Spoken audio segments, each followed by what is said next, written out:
Welcome to an introduction to spreadsheets. You're going to start off by looking for Microsoft Excel on your desktop or laptop computer.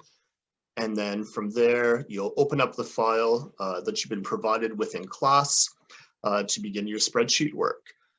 It's usual to get a couple of warnings that will come up. Often you'll have to enable content. If it's an older version, you can just say that you're going to continue with the version that's there.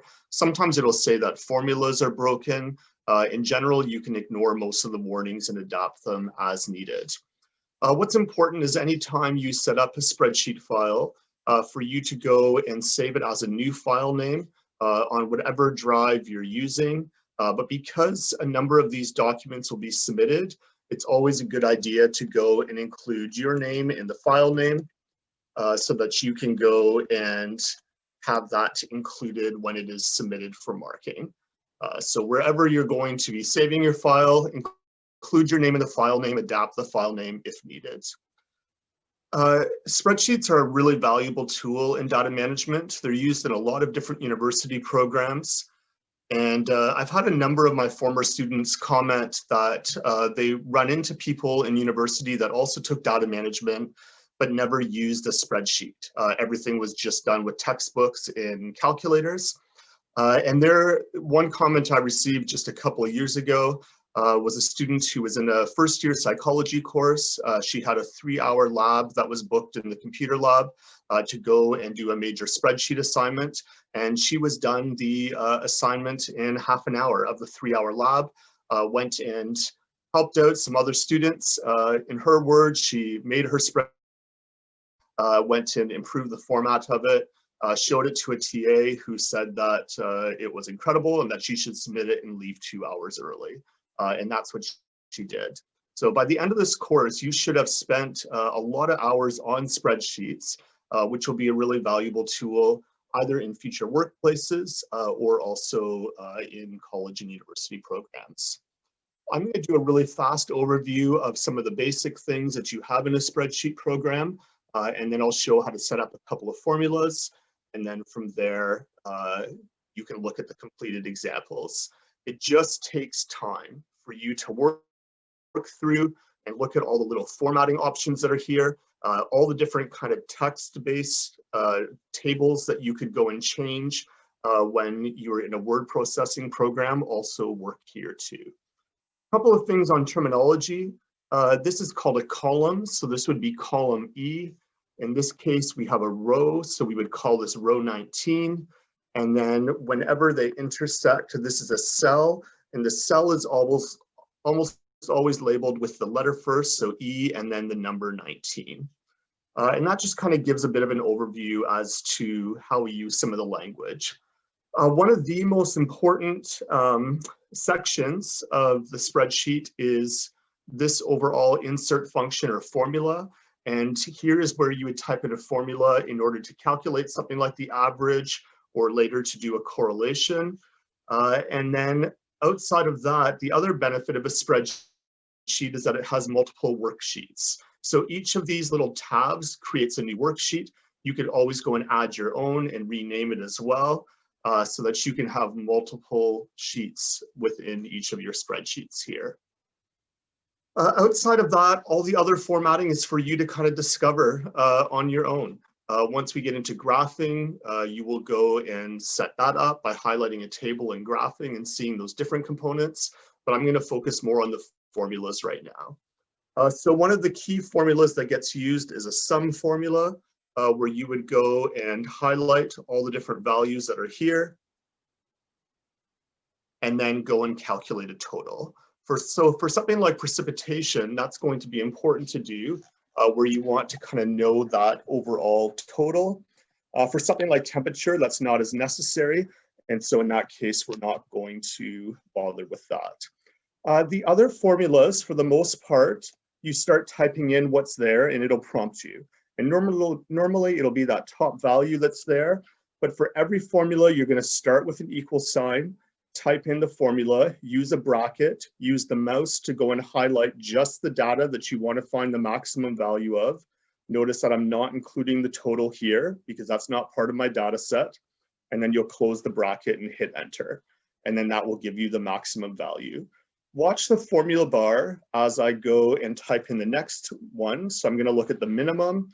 I'm prompted to use the shortcut of min, and then I'm going to go and highlight that portion and then get that value. So when I type that formula in, or if I want to go back, all I see is the number 14, but up here, it actually shows me what the formula was and also highlights where my data is, so I can see if there's an error. Spreadsheets are made to allow you to be lazy, excuse me, and to be able to take shortcuts here. So watch, if you have the white kind of cross or plus symbol, the larger one that's there, that's for selecting, for moving, for format changes. As soon as you go down to this small little black plus sign, that is a copying. And it's copying everything, the format and the formula.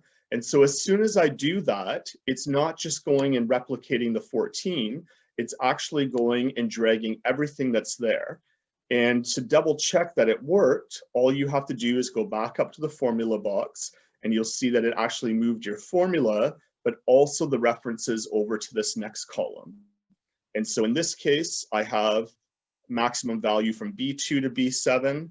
And in this case, I have the maximum from C2 to C7, which of course is the temperature that I want. There's the odd little formula that doesn't show up. So when I start to type in range, you don't get that value. So then in that case, you need to remember that the spreadsheet is also a calculator. Well, I can use any operation in terms of addition, subtraction, division, multiplication. So if I know the range is just the highest value, subtract the lowest value, so your maximum minus your minimum, all I've done is clicked on those cells with including the negative sign. And again, I could go and copy it over or just type in my value that I want to take and then subtract the other one. And in this case, I'll get a range of positive 17 because a number minus a negative number becomes a positive. So the spreadsheet handles all of that for me. Those are your measures of spread. We'll add another important measure of spread later called standard deviation, but this is looking at how spread out or how wide the data range is. But now we want to look at our three most known statistics, the measures of central tendency. And those measures of central tendency, of course, are mean, median, and mode. But most of the world never calls it mean, they call it average. So as you type that in, you will have to go to average. Again, note, I'm only highlighting the data that I want to find the average of. Don't make a mistake and highlight any of these other statistics that are here, only the original data. And then I'm going to, actually this just flagged a very common error because I was in the formula, and rather than hitting enter or going somewhere else, I clicked in another spot and it automatically went and assumed I wanted that value. So that is not something I wanted to do. And you'll find that happens a lot if you did what I did and go too quickly and forget to hit enter after your formula. So after my formula, I want to hit enter, go somewhere else. And now if I want to copy it, I get that little black plus sign, copy it over, and it automatically covers that value too. So then the same thing with median, where I will go and highlight my median value, and then also for mode. And if you look at this right now, it should jump out to you that you're not going to have a mode value. So I'm still going to do the process, but I can never leave a not applicable or an error message. I need to interpret that, and the interpretation of this is simply no mode. So I would go and type in for there. Here, I also do not have a mode value because there's no value that shows up more than once. And for this median value, I'm just going to copy it over. I need to wait until I have that little black plus sign, and then I can quickly double check to see if these make sense for my average and my median. And they do. So those are the basic formulas that you will use in setting up a spreadsheet. This spreadsheet, I'm not going to bother to further format or make look better because it is just a bit of a demonstration. Later, when you're dealing with your own data and you don't remember one of these formulas, you go back and click on the formula, look back at the formula bar, and not only will it tell you what the formula is, it will also show you the range of the data that was being used to calculate it. So now you have the challenge of taking just a rough looking instruction sheet here with some data that is set up for 12 months of the year, looking at the precipitation or the rain that fell during that time, or snow in the winter, and then what the average temperature was during that month too. And you'll use this information to calculate your measures of spread, your measures of central tendency. We'll do the total annual precipitation. And then your goal is to go and set it up so that it just looks better, has a column graph, and then also a scatter plot too. So before you do that, I would recommend that you go through this completed data for a different city. So this is just an example that's here. For the one that you're actually going to be dealing with, you're going to deal with real life data from Ottawa, Ontario, the capital of Canada. But this is just an example so that if you're looking at yours and you can't figure out what to do with total precipitation, go up here and see that that's just the sum command. And then in this case, you would go and look to see what these other formulas were too. Notice that a bit of formatting has been done here. I like the style of the light blue for precipitation, red often a color that we use for temperature, a little bit of gray shading just to show the months, and then a really nice use of a combination graph that's here too, showing the precipitation with bars, and then the temperature being done with the line to show the change that's there. This is an excellent one. There's a couple of issues with it. And once you have worked through yours, hopefully you'll be able to make it a little bit better. What I've done is concluded the spreadsheet with an excellent example from a former student. Again, some formatting issues that could be changed. Personally, I would have gone and highlighted this entire title here, merged the title, done something to make that stand out a little bit more. I could go and do some backgrounds here just to go and draw attention to the title a little bit more. Perhaps put in some of that shading just to go and draw attention to the overall. But this is definitely well done and looks accurate too. In order to produce graphs like this, it does not happen automatically. It just takes time to go and highlight your data, insert the graph, and look at the many, many different options that are there. So I'll start off with just going to minimize this a little bit here so that I can see some more of my features, and want to do just a couple of little hints on graphing. I suggest that you actually pause the video and go and do the formulas first. Make sure that you can do the mean, the median, and the mode, and then we'll get into the whole graphing section. So this home tab that's here is the one that's used for most of your formula and basic formatting, but then you need to go over to insert to be able to start adding extra components like the graphs. So I'm going to start, you have to do a 3-column, use all 3 columns to create a bar graph or a column line graph. And then you're going to use just 2 columns to do the scatter plot or the XY. So I'll start with a quick demonstration here. I'm not going to completely do the graph, just get you started with it. Notice exactly how I've highlighted the table.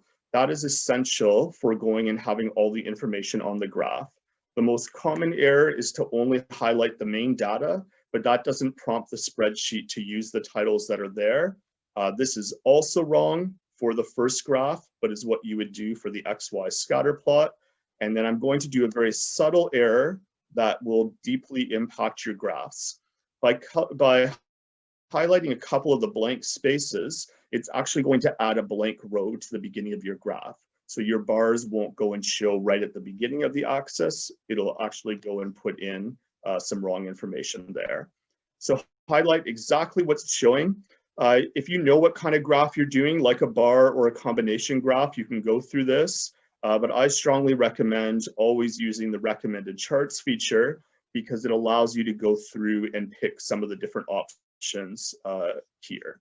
So it's normally good at recognizing what kind of data you're doing and recommending some of those charts, but you can go to all of the different variations that are here, look at different ways of doing line graphs, different bar or column graphs. But in this case, we're going to go down to a combination graph and take time to click through options. You can't make a mistake that can't be undone here. So sometimes it's worth looking at some of the different options that are there and trying to get a sense. Maybe you want to do more of an area graph in the background to go and show that precipitation, or something that deals well with the negative numbers. So pick the option that you have. Excel tends to default to a very boring graph that's too small. So make your graph much larger so that you can actually work with it. And Excel always has this default of kind of using a white background with blue bars. And so you can change any of those things. The primary way of changing something in Excel is to double click on it. And so if you want to double click onto something, that gives you options in terms of how you want to change the fill, the border, the overall look at your graph. The other thing that can sometimes work is doing a right mouse click, and then it allows you to go into the more major changes. But for the most part, if you want to change something, go and double click on it. If at any point you're getting frustrated with changing your graph, go and click somewhere else, close out the options that you're in, and then you can go back and make the adjustment from there. What I tend to do before formatting a graph to make it look better is take advantage of the most important part here, which is chart elements. And when you click on this, it gives you a lot of options to work with. It's showing a default of a chart title, but I also want axis titles. So I want to be able to see what my x-axis value is and my y-axis. In some cases, it's helpful to have data labels. I don't think I'm going to add them at this point, at least not on the entire graph, but I might go back and put them onto those other portions too. But now I at least have the titles on here. I challenge you to look at the options and figure out how you can actually have an axis title be on this side right here, because this is only showing temperature. I don't actually have my precipitation showing, but there is a way of getting those numbers there. And I believe that it's up in the change chart type, one of those options that I could have picked. But here for my y-axis, we will be able to put in every single label that you put on an axis will always have what the element is. So in this case, temperature, and then you have to go and put in what the unit was, which was Celsius. And in this case, I'm dealing with precipitation. And I believe the units here were in millimeters. So I'm just getting in kind of the main components that I had. My apologies, those were in centimeters.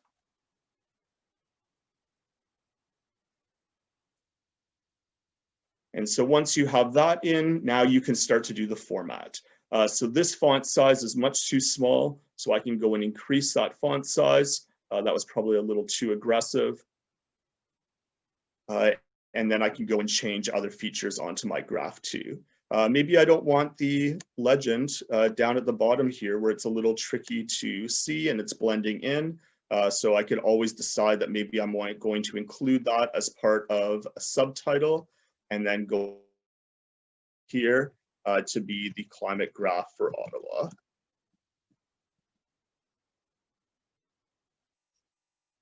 And then once I have that kind of information in, now there's no limits. What kind of borders do I want to add? What kind of formats do I want to put on? How do I want to change it? So anything I want to change, I can go and deal with my formatting here. I can go and increase the width. I can go and change the color, transparency, all of the types of lines that are there. Lots of different options to work with. So I'm going to leave the formatting part there because you have a lot of examples to look at. Notice how this graph was ideal because they got the precipitation and the temperature onto two different y-axes, but I'll kind of leave that as a challenge for you to figure out. And then some really nice adjustments that were done here too, in terms of highlighting the precipitation numbers. Last graph to look at, if you can't find where your sheets are, just tab back through these. You also had to go and I'm going to temporarily delete this graph out if I can, just so I can focus on the other kind. You also needed to do a scatter plot. And in this case, when you're doing a scatter plot, that's your classic XY graph where every single one of the months is going to be plotted as a point. And this is the one where it's easy to make some mistakes on. So same process, I'm going to go to insert. Even though I know I'm doing a scatter plot, I'm still going to go to recommended charts, and you'll see that it goes and prompts you for it. And this is where it's easy to get distracted by things that are not correct. So even though this doesn't look good right now, this is indeed a scatter plot where I have my x-axis and my y-axis. So that's the one I'm going to go for. This looks horrible right now, but you are going to be able to go and make the key adjustments. Scatter plots are always done in more of a square shape as opposed to like a long rectangle shape that you might use for a bar graph or a line graph. So I'm just going to exaggerate that a little bit. That's a little too much. So I can try to keep it onto one screen here. And so once I have my basic scatter plot in, before I do anything in terms of changing the format, adding my labels, I need to address the biggest issue, and that is that over half of my graph is blank. So Microsoft Excel tends to always default your x-axis to a value of 0, making the assumption that a lot of graphs start at 0. That is the case, but not for here. I probably want my graph to start with a temperature of around 5 degrees because my minimum value is 5.7. So that will be enough to show it. What's the general rule when it comes to fixing a graph? If there's something you don't like, double click on that. So I don't like my x-axis, so I'm going to double click on this, and I do not want a minimum value of 0. So I'm going to go for a minimum value of 5. I'll take a quick look at these other factors here. I think ending at 9 still makes sense. A major unit of 1 probably makes sense, but I could change it to 0.5. That's actually how it defaulted as soon as I made that one adjustment. So that's probably best to go with there. And then I can scroll down and decide if I want to change any of these other factors too. Now at least I have something that looks like a scatter plot with some significant issues. I do not have an axis title, so I need to add both of those in. And then the most important thing is every single scatter plot needs a trend line. The default trend line on Excel does not look good. So I always recommend going over to this small little triangle that's here. You'll go for the linear option, but there's an advantage to going into more options because rather than trying to fix it later, you can go and fix it now. And so I can add things like, in this case, I want to probably have an ending arrow type where I can go and put whatever form of arrow on it that I want to. But the biggest thing that I need to do here is increasing the width of my line. And in this case, I personally don't like the dashed line. So I'm going to go and make it solid and just have a better line of best fit that's there. And then from here, you've got all kinds of options. In general, don't go and put on too many different kinds of colors, but whatever that you can kind of add to go and highlight that. And now lots of changes that you can make. Maybe you don't like how the dots are looking. Remember, each one of these represents a month. So if you wanted to get really fancy, you could actually change it to the letter of the month that's there. But in this case, we'll probably just go and do some format changes and decide which kind of values you want to go with. So what kind of effect do you want to put in there? What kind of dots do you want to change it to? So I'll let you explore that on your own, but lots of different things that you can do to go and change what's happening here in terms of your overall border, get some shading in, do a proper title. One other thing that I will teach you later, we'll spend a lot of time with scatter plots because they work with a big statistic we look at called correlations, but something that I missed when I was in here with the trend line. Again, you can go to more options. There's lots of different things that can be changed here. I need to go back to my main graphing and my type that's there. And I'm just going to be a bit lazy, and rather than doing math for getting the slope and intercept myself, I'm going to have the spreadsheet do that automatically for me. So here is my equation in the form y is equal to mx plus b. But what I don't like is that Excel always defaults to multiple decimal places. and we really don't need that. So keeping 1 or 2 decimal places properly rounded is more than enough. And then I can go and increase the font size of this or change it however I want. So what's good is that this shows me that my line of best fit has a slope of about 9, a positive slope of 9, and then way down here, my y-intercept would be -58. So that's enough to get more than a pass. You have a decently well-shaped graph. You have the key components once you go and add your proper axis title of precipitation and temperature showing the units. But for top marks, you would be going and having a better formatted graph that looks like this with clear labels that are put onto it. I noticed that here we're getting a little close to that label, so I'm just going to pull that away a little bit. It would be nice to go and have the line be a little bit bigger here. So I can go into the formatting for that and decide to increase my line, add an arrow on to the end to show that this is a trend that can continue. In truth, actually, we should, for this graph, have both a beginning arrow and an ending arrow because of the fact that it can go in both directions, either decreasing or increasing in precipitation. And that's it. So that gives you an overview of how to use a spreadsheet for both graphs and also all of your different formulas. So now just take time, rewatch the video, pause it at key points if you're not sure on what to insert, but most importantly, take risks and do not hesitate to press every single little option that's here as you are setting up your spreadsheet, both in terms of format and then also the different things to insert it. The more time that you spend working on a spreadsheet now, the more successful you will be once you start collecting your own data and dealing with the different spreadsheet assignments that we have in this course.